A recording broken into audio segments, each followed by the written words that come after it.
Welcome. This is a spiritual framework for reclaiming selfhood through decentering men and partnerships as identity. This section is going to include not only energetic truths, but real-life examples and reflection points for deeper embodiment. So today we are doing that thing. We are decentering men.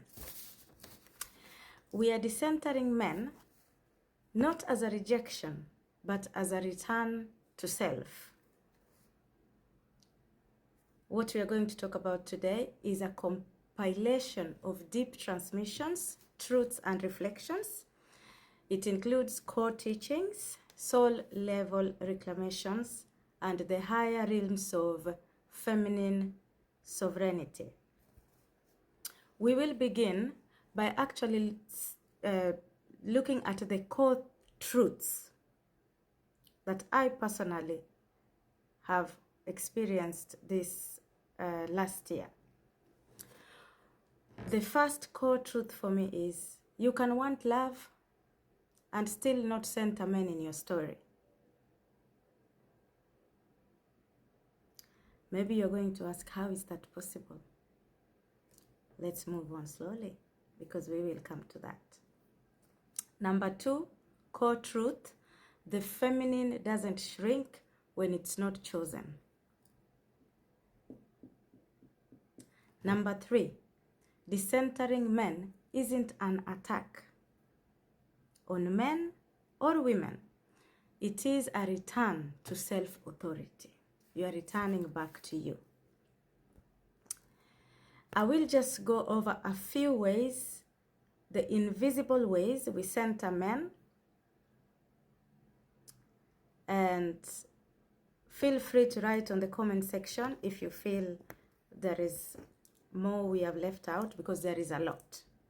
But I'm going to talk about number 1, fantasizing about being seen in our glow, just so he regrets it.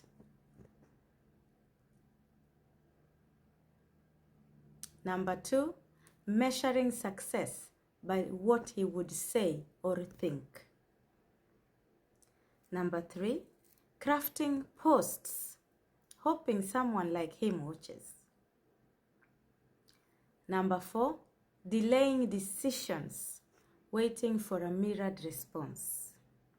These are some of the ways that we still center men in our lives, very unconsciously and invisibly.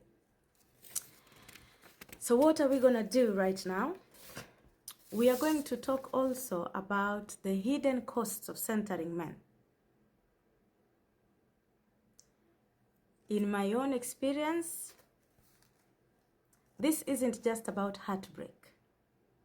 It's about the subtle dismantling of selfhood that happens when someone else becomes the axis of your worth.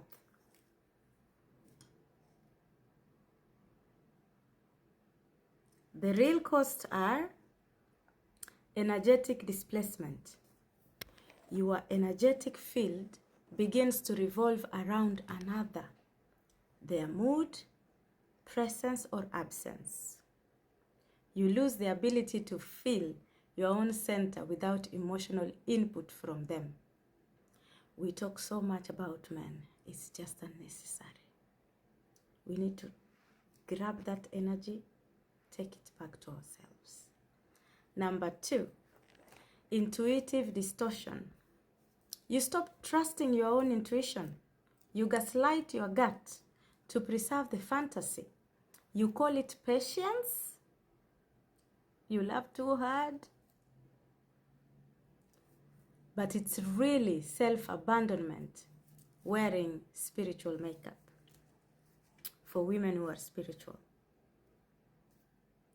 Number 3, delayed becoming. You put off your calling, your creativity, your boldness until the relationship stabilizes. But the day never comes. So your evolution waits on something external to settle. Let me tell you, the almost 2 years I dated, I was damn exhausted. And I think I felt at one point when something happened and I realized that this is not going to work in the long run. I better figure out how to get out of this place. Number 4, ritual substitution. Instead of meeting yourself in stillness, you scroll through his silences. You wonder, what is he doing right now? When is he going to reply my text? Instead of building your own altars, you build fantasies and you call it faith. This also manifests itself in, let's see where this goes.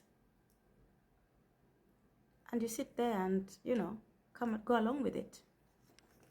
Number 5, sacred forgetting. You forget the woman you were before the longing. Oh my God. Who were you before the longing? Before the bending? Before the over-functioning? I mean, marriage is sold as not comfortable. You are being picked for what you can do.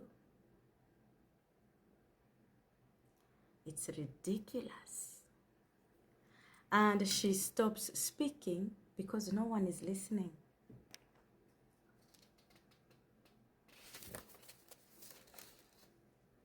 How does healing begin? Healing begins when you stop making your radiance dependent on recognition. You do this, I do this. My glow is my glow.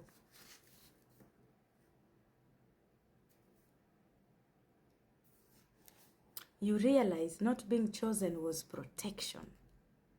You were protected, my dear. You take your love back, not out of spite, but out of remembrance.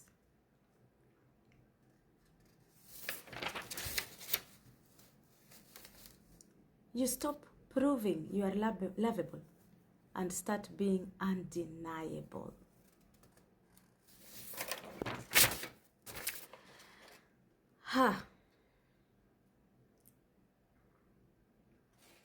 I am just going to go over a little bit the core truths. You can want love and still not center men in your story. You can get love, you can be loved and still center yourself as a sovereign being.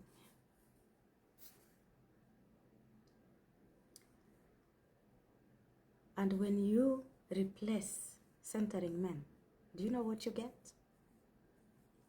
Self-trust and nervous system regulation. You are not worried anymore. Is he going to reply to your text? Is he going to love you right? It doesn't matter. You have clarity, not confusion, as the baseline of your connection. You're not confused. If you're confused, there is your answer. You then have friendship that amplify your truth, not just witness your healing. When you replace or decenter men, you now start having friendship that amplify your truth, not just witness your healing.